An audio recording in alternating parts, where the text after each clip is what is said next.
ఇక హైడ్రా విషయానికొస్తే 22 అక్టోబర్ 2025న మూసీకి వరదలొచ్చిన సందర్భంలో హైడ్రా కమిషనర్ రంగనాథ్ తహసీల్దార్కు రాసిన లేఖ ద్వారా కొన్ని కీలక విషయాలు వెలుగులోకొచ్చాయి.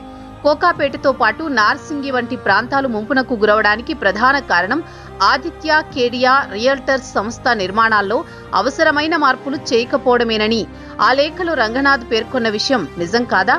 హైడ్రా రాసిన లేఖలో 9.19 ఎకరాల్లో 38 అంతస్తులతో 4 బ్లాకులతో కూడిన భారీ స్టోరీడ్ రెసిడెన్షియల్ ను ఆదిత్య కేడియా రియల్టర్స్ సంస్థ నిర్మిస్తోందని, ఇందులో నాలా ఆక్రమణ జరిగిందని, మూసీ నదిలో కలిసే స్ట్రీంలో 37 గుంటలు ఆక్రమణకు గురైందని స్వయంగా హైడ్రా కమిషనరే లేఖ రాశారు.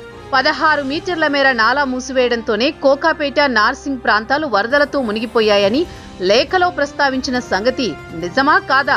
DEM డేటా ప్రకారం ఆదిత్య కేడియా రియల్టర్స్ సంస్థ మూసీ నది బఫర్ జోన్లో 3.03 ఎకరాలు ఆక్రమించిన విషయం నిజం కాదా?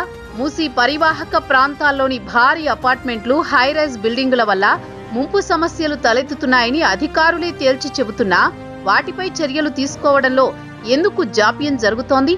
అదే సమయంలో పేదల ఇళ్లపై తక్షణ చర్యలు తీసుకోవడం ద్వారా హైడ్రా పనితీరులో పారదర్శకత లోపించిందనే విమర్శలు వెల్లువలా వస్తున్నాయి.